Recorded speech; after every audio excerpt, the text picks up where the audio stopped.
Enrique Morales from Hipod, and we're going to go step by step demonstrating the assembly of the Hipod, the X5, X6 model. First off, we got the base. We've already showed you how to pull it out of the case, but here it is. 4 legs. All right, let's start. Well, it's very simple.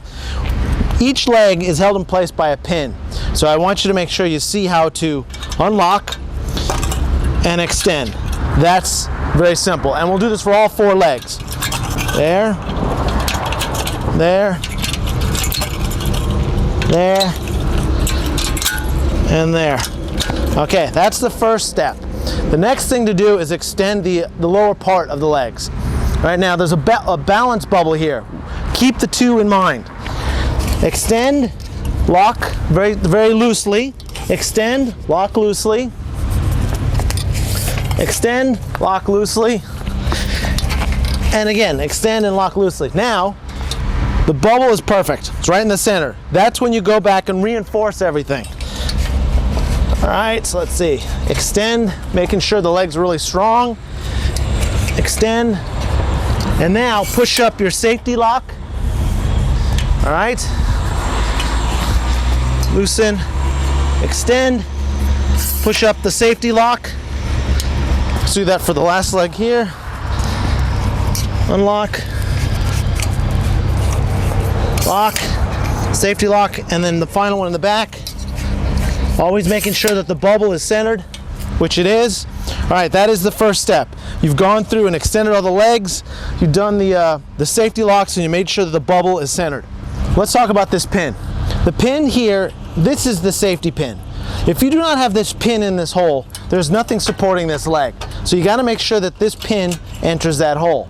If you have it in, for instance, this hole, that ain't going to do anything. That doesn't help anybody, and that's not safe. Make sure you get it in the proper hole here. Now, where is this hole applicable? It's applicable when you are packing it up. For instance, let me close this.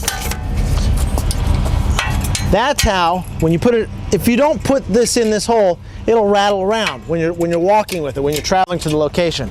Now it's nice and safe. That is the closed position. This is the open position. This is for safety purposes when you're setting up.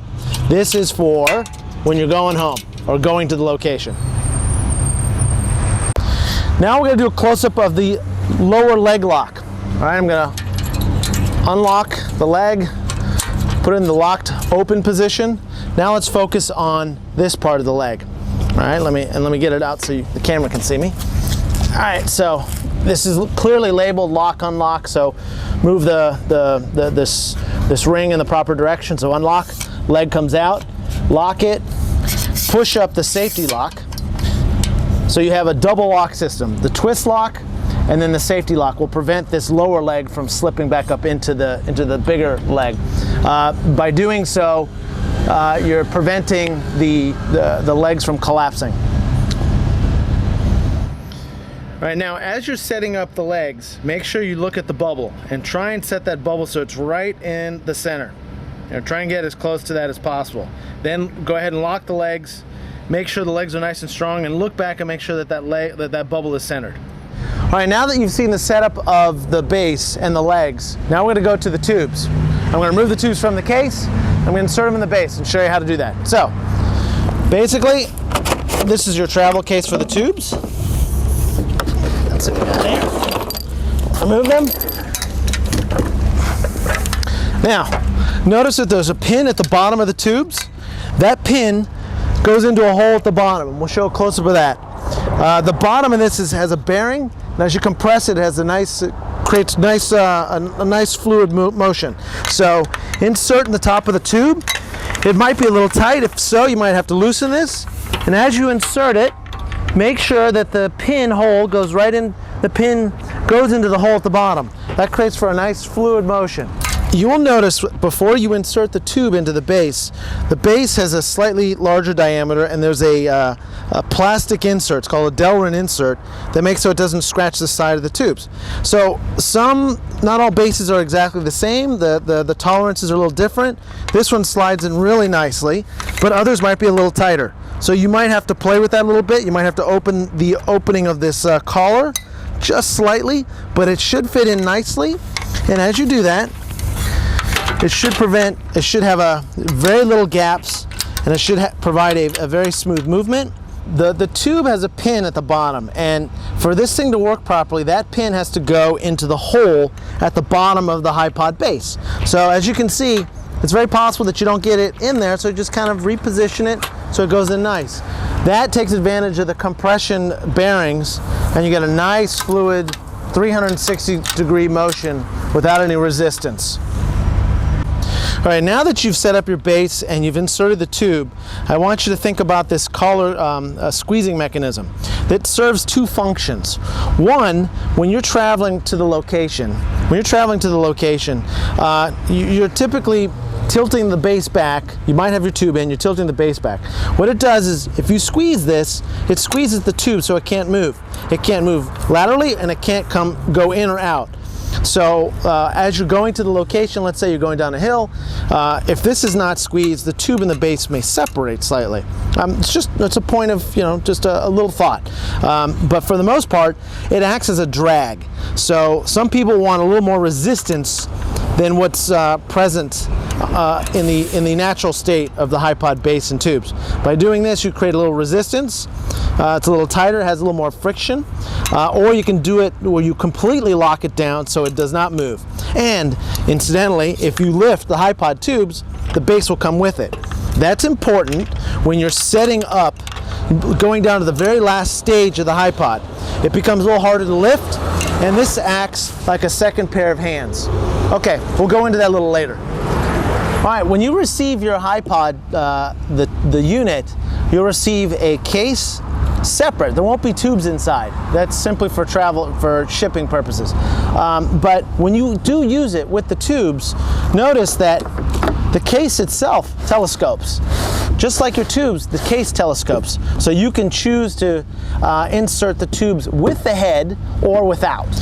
All right, so imagine you're going to a game. You've left the van and you're actually walking to the field with your Hipod. You tilt it back and you engage the wheels. So you go.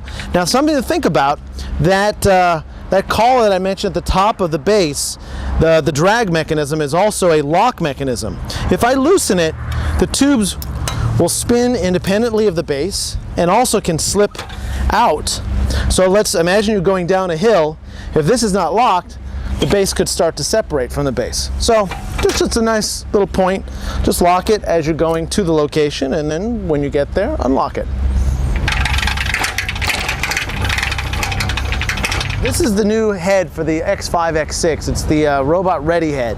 As you can see, it's got a built-in gear here and positioning the sections where the motors will actually go. One down here and one down here. That's the first thing. Robot ready, meaning you can at some time in the near future attach the accessory, the motor accessories, to make this something so it's controllable from a far distance away. But that's an accessory. Let's get back to the head.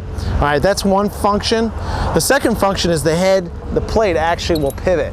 So meaning I can lock it in different positions. The first obvious purpose of it is it will fit in the travel case. All right, so it'll fold up and nicely fit in that travel case. So if you ever wanted to travel with it, you don't have to take it off. You can simply mount it on there, extend the tubes because they telescope, and this fits in there.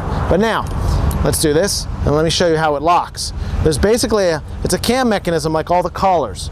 All right, I hope you can see this. By loosening it, I can reposition, and I lock it by pushing it up or pushing it down. Now notice that it's better to push up or push down, not to the side, because I don't think you have as much pressure. I want you to do the up or down position. There we go. All right, that's one thing. Now, notice that there is a bubble here in the bottom plate. There's a bubble on the base, but now there's also a bubble on the plate. Think about this for a second. You've got a camera extended 30 feet in the air, and you've got a couple cables pulling on the side of it. So it is possible you could tweak it just a little bit. That's why this comes into play. You're able to correct for any imbalances that may occur when you extend this 30 feet in the air. So that's a nice feature. Your camera screws are here. You've got two of them, and the way they work is you unscrew. These are just the holding positions. You insert through the bottom of the plate into the camera hole, and twist as far as it goes. Now, it isn't enough. That's where the thumb screw comes in. And what you do is as you push in, you tighten this so it squeezes the camera and the top of the plate all together. That's what that thumb screw does. So let's go over what we just discussed. The new robotic design, the foldable plate, you got camera screw, bolts for camera screws, 1/4-20 size, and you got a bubble here. Right now I'm going to show you how to attach the head to the tubes. There's a bolt at the top. It's a metric Allen key. I think it's either a 6 or an 8, depending on what year model you have.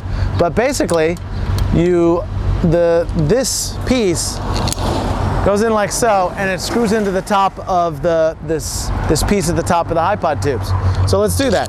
First, do it by finger tightening it. You'll notice that this groove, this channel is set out for the head. Find the threading, finger tighten it as far as you can go. All right, that's as far as I can go. Now use the universal Allen key that we include with your set. It's a metric set, and it should address any bolt on the Hipod.